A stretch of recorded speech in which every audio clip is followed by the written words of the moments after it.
강원도민일보 사회부차장 박진입니다. 오늘도 춘천지방법원의 이희경 공보판사 나오셨습니다. 안녕하세요. 안녕하세요. 이희경 판사입니다. 네, 안녕하세요. 오늘은 아동학대 범죄에 대해서 좀 이야기를 나눠볼 텐데요.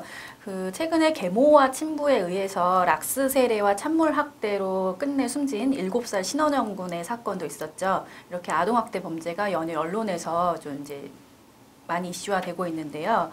그럼 아동학대의 경우에는 어떤 처벌을 받게 되나요?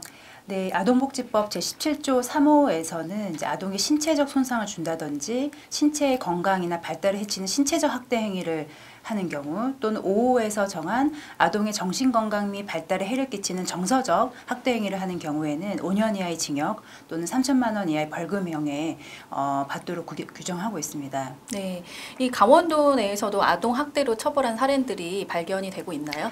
네, 실제로 강원도 내에서도 최근 1년여간 아동에 대한 신체적 또는 정서적 학대 행위로 인해서 아동복지법 위반으로 처벌한 사례가 다수 있습니다.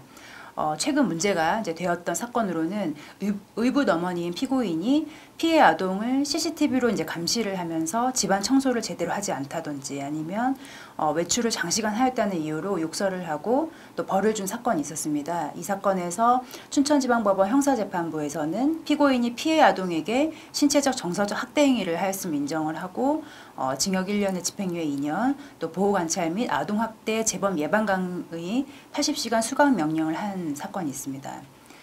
또 하나의 사례로는 도내 보육기관의 이제 원장이 원생들에게 심한 체벌을 하고 또 맨몸으로 운동장을 이제 뛰게 하는 등 상습적으로 신체적 정서적 학대 행위를 한 사건에서 징역 1년에 실형이 선고되기도 하였습니다. 네, 또 정말 심각한 사례인데요.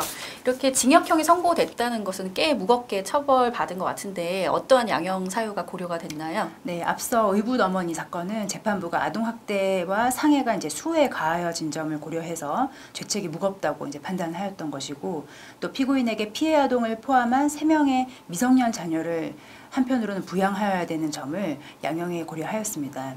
또 보육원의 아동학대 사건에서는 피고인이 아동 양육시설의 시설 장임에도 불구하고 보호해야 할 그 보호 아동들에게 매우 폭력적인 방법을 사용한 점을 양형에 참작하였습니다. 네, 이렇게 아동학대 사건에서 신체적 학대 행위다라는 것은 이제 물리적 폭력이 가해졌기 때문에 이제 누구나가 다 수긍을 할 수 있어서 좀 이제 처벌이 되는 것이 비교적 쉽게 알 수 있는데요. 정서적 학대라는 것은 어디까지를 학대를 보아야 하는지 또 그 행위의 종류나 처벌 수위는 좀 어떻게 되는지 설명 좀 해주세요. 네, 맞습니다. 최근 이제 헌법재판소에서는 이제 정서적 학대 행위를 한 자를 형사처벌하도록 규정한 아동복지법이 과연 재헌법정주의의 명확성 원칙, 즉 일반인의 입장에서 보더라도 어떤 경우에 자신이 처벌되는지를 법률에 명확히 규정되어 있어야 한다는 그런 원칙에 위배되는지 여부가 실제로 쟁점이 돼서 문제된 사건이 있었습니다. 네, 그렇다면은 이 구체적인 사안은 좀 어떤 내용이었나요? 네, 그 헌법재판소 사건에서는 청구인이 이제 보육교사였는데 2013년 이제 9월경에 3세 아동인 피해자가 수업 내용을 잘 이해하지 못하고 자신한테 다가서 이제 앉으려고 하고 이러한 이제 이유로 피해자를 발로 밀치고 또 피해자가 말을 잘 듣지 않는다는 이유로 다른 원생들과 어울리지 못하게 한다든지 아니면 피해자로 하여금 혼자 복도에서 쭈그린 상태로 밥을 먹게 하는 등의 방법으로 아동의 정신건강 및 발달에 해를 끼치는 정서적 학대를 하였다는 범죄 사실로 인해서 이제 2014년 7월경에 벌금형을 선고받았습니다. 이제 이에 청구인은 아동복지법상의 정서적 학대 행위 부분이 죄형법정주의의 명확성 원칙에 위배된다고 주장하면서 헌법재판소에 위 법률의 위헌을 선고해달라고 헌법소원을 신청을 하였습니다. 네, 이 헌법소원이라는 제도가 조금 낯선데요. 일반 형사재판 절차와 어떻게 다른가요? 네, 형사재판에 있어서 처벌의 근거는 이제 법률이 있어야 하는 것인데 그 법률이 헌법에 위반되므로 위헌 결정을 해달라 이렇게 위헌 결정해달라고 헌법재판소에 청구를 하는 것을 말을 하고요.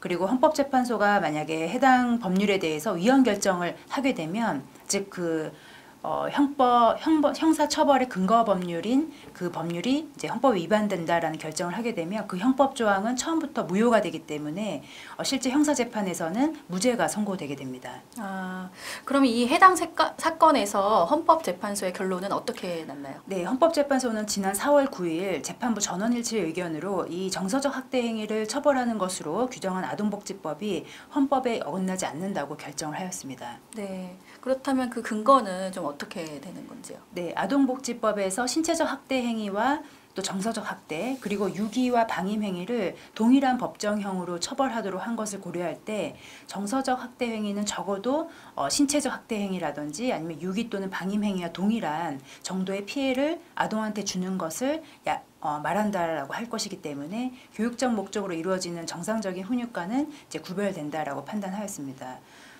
또 아울러 그 아동의 정신건강 및 발달에 해를 끼치는 정서적 학대 행위라는 것은 아동이 사물을 느끼고 생각하면서 판단하는 마음의 자세나 태도가 정상적으로 유지되고 성장하는 것을 저해하거나 또는 이에 대해서 현저한 위험을 초래할 수 있는 행위로서 아동의 신체적 손상을 주는 거나 아니면 유기 또는 방임하는 정도와 같은 정도의 행위를 의미한다고 볼 수 있다 이렇게 판단하면서 어떠한 행위가 정서적 학대 행위에 해당하는지에 관해서는 아동에게 가해진 유형력의 정도, 또 행위에 이르게 된 동기나 경위, 또 피해 아동의 연령 및 건강 상태, 또 가해자의 평소 성향이나 행위 당시의 태도, 또 행위자의 반복성이나 기간 등에 비추어서 이제 법관의 해석과 조리에 의해서 구체화될 수 있다고 판단함으로써 정서적 학대를 처벌하는 것이 명합성 원칙에 위배된다고 볼 수 없다 이렇게 판단하였습니다. 네, 이 정서적 학대 행위도 신체적 학대 못지않게 중요한 범죄네요.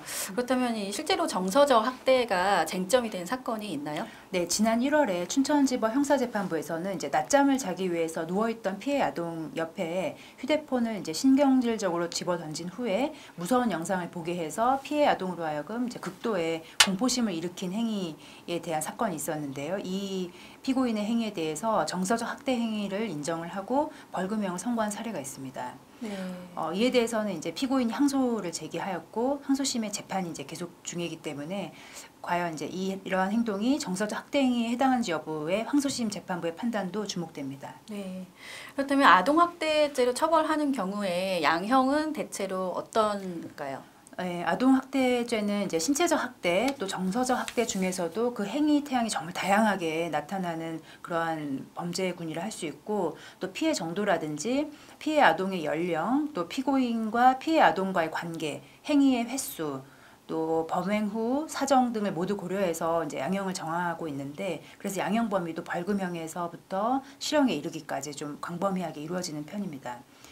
실제로 이제 작년 5월에는 친딸인 피해자를 양육하던 아버지가 피해 아동을 상습적으로 때리고 또 강제추행까지 한 사건이 있었는데 그런 사건에서는 이제 성폭력 범죄까지 어떻게 보면 결합해서 이루어진 것인데 징역 7년이 네, 중형이 선고된 사례가 있고 또 작년 6월에 강릉지원에서는 아동복지시설 종사자인데 위 시설에서 지내는 피해 아동들에게 수업 태도가 좋지 않다는 이유로 맨발로 놀이터를 이제 열바퀴 뛰게 하고 또 머리를 때리는 등 폭행한 사건이 있었는데 이 사건에서는 징역 1년에 집행유예 2년 또 아동학대 재범 방지에 80시간 수강명령을 명한 사건이 있었습니다.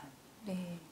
이 아동학대 범죄라는 거는 가해자 처벌도 중요하지만 결국 피해 아동의 보호와 또 사후 관리 등 이런 지역 전문기관의 또 역할과 지원이 중요할 것 같은데요. 네, 맞습니다. 실제로 아동학대 범죄의 경우에 피해 아동을 직접 부양하는 이제 보호자가 피해 아동을 학대하는 사례가 다수 발견됩니다. 아동학대 범죄로 가해자를 처벌하더라도 재범 방지라든지 아니면 피해 아동의 부양 문제 그리고 피해 회복의 문제가 여전히 이제 남아있게 되는 것인데요. 그것이 이제 가장 큰 고민이고 문제인 것 같습니다.